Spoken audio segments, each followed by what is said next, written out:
This is the formula for unkillable erections on TRT. Now look, because the market has chosen me as the guy that fixes sexual function, I've really gotten to the point where I've dialed it all in. I mean, look, I can take someone from a numb, lifeless, sensationless, full-on erectile dysfunction state to a nocturnal, morning, spontaneous, and an extremely sensitive and rigid erectile state better than any coach I've ever seen or that my people have reported on. Listen, I've learned all the distinctions. I mean, think about this. If this is virtually all you do for over a half decade, you're going to learn a lot. That said, the most troubling thing that people can run into on TRT or exogenous hormones or even running steroid cycles is erectile problems. And the answer to this, or at least the basis of the problem, is multifold. Yes, it's a shutdown of neurosteroids, which, by the way, HCG doesn't guarantee you a fix. Yes, it's a lack of intrapenile DHT. And yes, it is an actual dysregulation of nitric oxide signaling in the penis. And yes, it's estrogen. But in this video, I'm going to explain to you the formula, if you will, to fix all these problems and to give you unkillable erections on TRT. Stay tuned.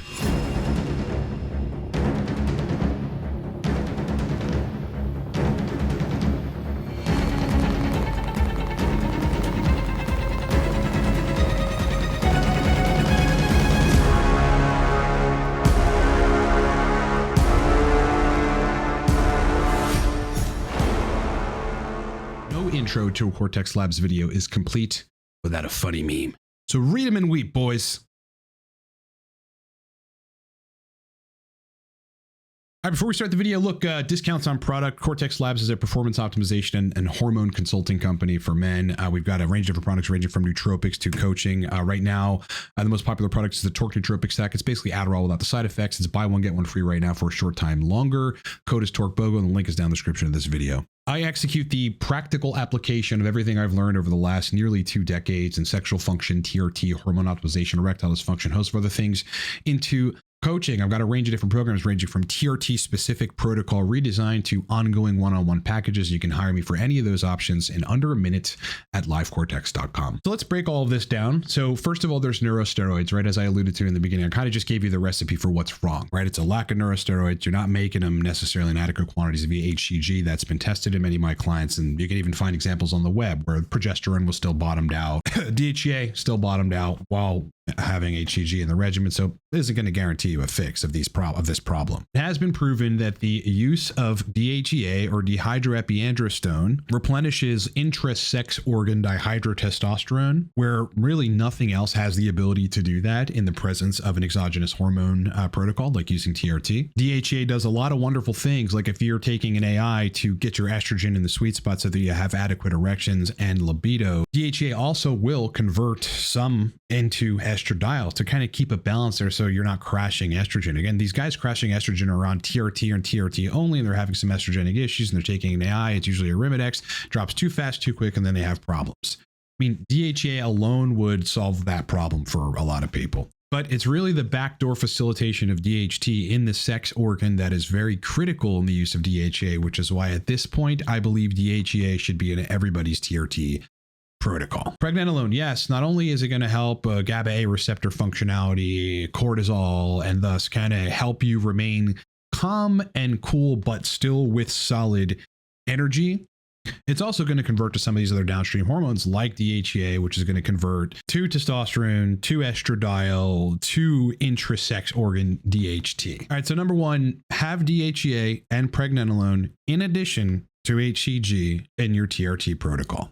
Now let's talk about estrogen specifically and nitric oxide signaling in the penis. And then we're going to get to protocols for the unkillable erection. But this is a necessary preface. Don't fast forward the video. You're wasting your time if you do. I have spent countless hours painstakingly trying to identify the exact mechanism by which estradiol induces erectile dysfunction when it climbs past a certain range in men that are on exogenous hormones. And the layman explanation of it is that it impairs intrapenile nitric oxide signaling. Yes, estradiol is necessary for blood flow, blood vessel health, and nitric oxide production. But too much estrogen impairs intrapenile nitric oxide signaling, which is going to lead to erectile problems. Excessive estradiol can lead to blood leaking out of the arteries in your penis, otherwise known as venous leakage. Estradiol is also very strongly associated past a certain range, no matter the testosterone level, by the way. Ratio does scale up to a certain threshold. Once estradiol crosses that threshold, ratios in terms of testosterone and estradiol goes out the window. Okay, I've proven that myself. I've proven it with clients. I was at 4,000 nanograms per deciliter of total testosterone with estradiol at 92, and I had ED.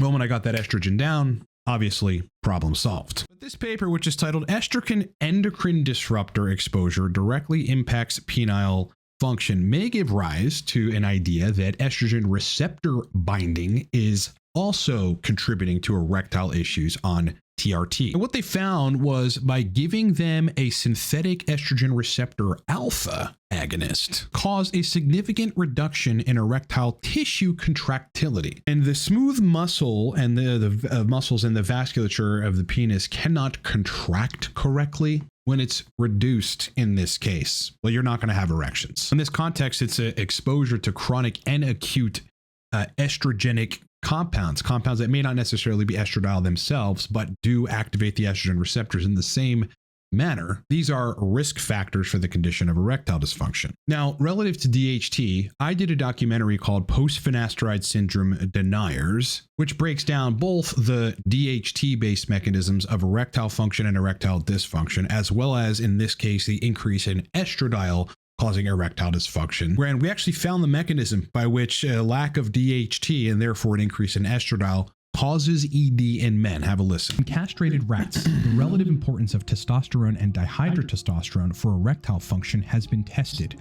By implanting castrated rats with celastic implants containing testosterone or DHT, with or without daily injections of the 5-alpha reductase inhibitor finasteride, it was shown that the erectile response was evident with testosterone without finasteride, and with DHT with or without finasteride, but not with testosterone plus finasteride.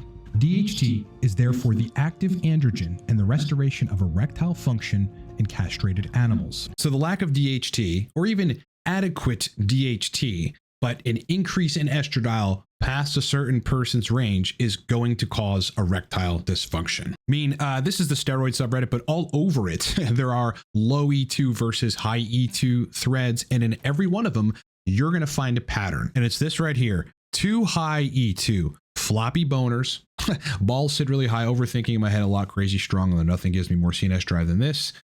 Does come with some adrenal fatigue. Again, the high estrogen state is you recover quicker in the gym, you feel fucking better physically a tad bit. There might be some mood benefits, or it might dysregulate your mood completely, but the overarching pattern in everybody that has a very elevated estradiol is erectile problems. Now, putting this all together, let's say you had adequate estradiol because you were taking an aromatase inhibitor or a DHT derivative, and you also had adequate conversion of testosterone to DHT.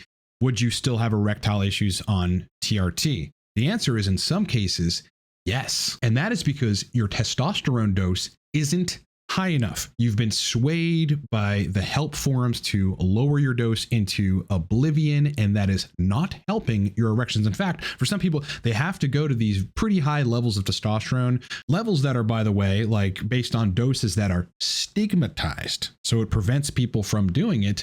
But those high levels, in addition to estrogen management, in addition to human chorionic gonadotropin, in addition to the neurosteroids, give them unkillable erections. This was my final statement on a recent video that got a lot of attention regarding TRT and how you should not be lowering your dose when you're having problems. You should raise your dose or keep it high and learn to manage your health as well as the metabolites to have a good TRT protocol. Line is, boys, I'm not going to be the guy that tells you when you're having problems on testosterone to lower your dose. I'm not going to be that guy. I'm going to be the guy that gives you permission to have your cake and eat it too, to enjoy high doses of testosterone, to get your health in order so that your body can tolerate higher levels of testosterone. And that's just the bottom line. So let's break down everything we said, and now let's talk about the formula for unkillable erections on TRT. Number one, first and foremost, let's start in reverse order. You need to have a testosterone dose that is high enough. If you're sitting at 80 milligrams, 90 milligrams, 110, For some people, 150. Okay. There are guys that 200 milligrams a week isn't going to do it for erectile quality. The common question often gets posed, high dose with estrogen and metabolite control and health management, or lower your dose so that you don't have to do any of that. And my contention over the years is, again, I look at client data over the span of many years and I see patterns. The pattern is the best erections come from higher testosterone, managed estrogen, right? HCG or gonadotropins in the picture, and obviously neurosteroids. So step number one in having unkillable erections on TRT is have a high enough dose. The most important step, which is going to be step 3, okay, is estrogen control, and the right estrogen control for you, which we're going to get to in just a second. As I've alluded to, human chorionic gonadotropin, DHEA, pregnenolone. Okay. You need these in your protocol to have unkillable erections on TRT. All right. Thirdly, estrogen. Now here's the bottom line and where everyone needs to listen. If you have high enough levels of testosterone, thus high enough conversion to DHT, thus a super optimal intrapenile PDE5 function, intrapenile blood vessel health, intrapenile nitric oxide health, which is induced by testosterone to an extent, but to a much greater extent by DHT via the longer binding rate. Testosterone will disassociate from the AR 5 times faster than dihydrotestosterone. This is why DHT is labeled the most potent androgen. You need the gonadotropins, you need the neurosteroids, but even if you had all of that correct, to include the use of exogenous DHT, if estradiol is past a certain threshold, which I can't give you a number, so don't look for a number. You're going to have to find that number for you or just go on feels. If that estrogen continually creeps past a certain threshold, because some guys can sit with it at 55, 60, 70 or something for 10 weeks, but at week 11, they start getting ED. There must be a buildup at the tissue level and obviously maladaptive changes in nitric oxide signaling. That estrogen milieu past a certain range inhibits erections despite exogenous DHT, high DHT, superphysiologic levels of testosterone, HCG, DHEA, and fucking pregnenolone. You got that? All 6 of those fucking things that you need. You can have all of them in order. Estrogen past range, you're going to have ED right away, or you're going to have ED eventually. This is why the final pillar in achieving unkillable erections on TRT and exogenous hormones and steroid cycles is proper estrogen management. Proper estrogen management. And yes, I have had a lot of time to now experiment with Aromasin. You know, I used to use Arimidex. I've used DHT derivatives, and they're pretty fucking awesome. Proviron specifically for erections. But using Aromasin on cycle, which I've been doing at a pretty modest dose, 6.25 every other day. What I've come to learn about Aromasin is that it actually offers the most stable levels of estrogen, even as they lower. So you don't just drop your estrogen into oblivion fucking quickly, which disrupts hormone homeostasis and causes problems like erectile issues and like libido issues. You gradually work the estradiol down. Aromasin is as close as we can get to the perfect estrogen management drug. So considering all those 6 things that I just described and spent this whole video talking about, what you need on top of that is estrogen going like this, reaching your sweet spot, and then you keeping it there while androgens continue to do their work. It's estrogen that is anti-androgenic in penile tissues. So I know everyone's always looking for protocols, and I don't like to give specific protocols because individuals' genetic reactions to the metabolism of drugs, individuals' responses to doses are going to be variable. However, here's the formula. High testosterone, high DHT, gonadotropins, neurosteroids, DHEA and pregnenolone, and Aromasin. If you do that and you find the right dose of Aromasin to keep your estradiol in your range, 25, 35, 45 picograms per milliliter, and you'll have to identify that. I mean, I got a subset of individuals, it's rare. They got to be at 18 to 20, of estradiol right around that range, and they're good. They have no side effects, no joint issues, no nothing, but their dick works really well. That's where you get the resolution. And that's where you get unkillable erections on TRT. But remember, you can have all those 6 things right? Testosterone, DHT, neurosteroids, HCG, all that stuff in play, and all super optimal. High levels of testosterone, a higher dose, because you're not worried about the stigma of higher doses, because you've separated yourself from conditioning. You can't be programmed by the web. You shouldn't be programmed by Reddit. But if estrogen's above that range, okay, and it stays there, you're gonna fucking have ED. Okay, this is the nail in the coffin. We're going to discuss this many other times, I'm sure, and I have discussed it in the past, but I've elucidated it all. I've seen all the client data. Remember, I'm the guy working with people with sexual dysfunction. It's what I've been tasked to do, and I've become a specialist at it.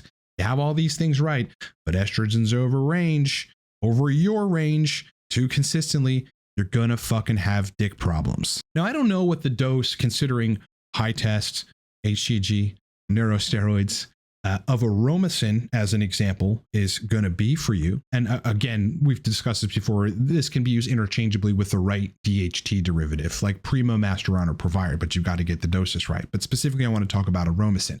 I don't know what the dose is going to be for you. Depends on your TRT dose. It also depends on how you respond to it. There's this thing called inter-individual variability, which explains the differences in the metabolism of certain drugs via metabolic enzymes that metabolize those drugs. So people are going to respond differently to Aromasin.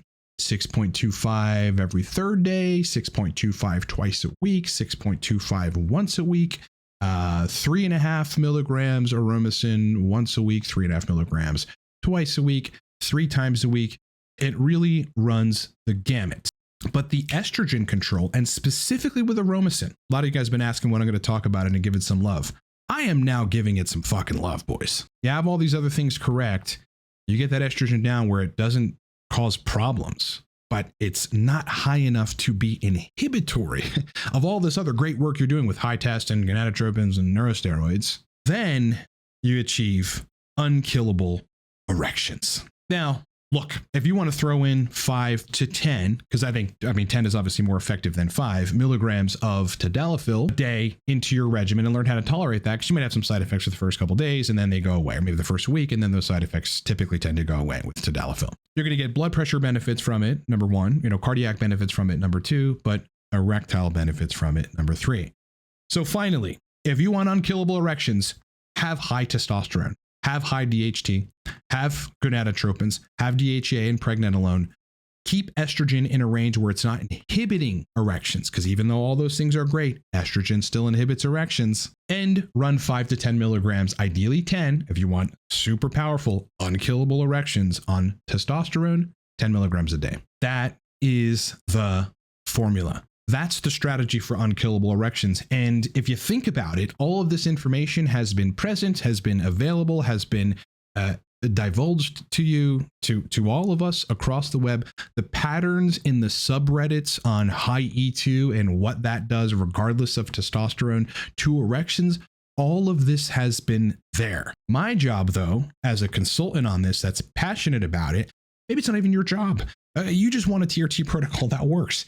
This is my job, to aggregate all this information, infuse into my divulging of what works, coming together of user data, client data in my case, to give you guys the formula for unkillable erections on TRT. Look, if you need to book me for this, I've got a TRT specific consult. It's a call with me, after which we formulate an online document with a protocol, which is redesigning your current TRT protocol. Comes with sources, all right, for stuff that you might need. Book me in under a minute at livecortex.com. If you have to work with me for an ongoing set of time, because some of this stuff takes 3 months, 6 months, right? Ideally, if you have the budget, you got to book me for one of those bigger packages. We've got 3 months, 6 month, 1 year packages to dial in all of this stuff: sexual function, TRT, hormone optimization in general, libido, dopamine restoration, host of other specialties. You can hire me for any of these things in under a minute at livecortex.com. Lastly, if you want a nootropic stack that is comparable to some of the hardest hitting stimulants on the planet, but which doesn't come with the side effects, I built one. It's called Torque, and it is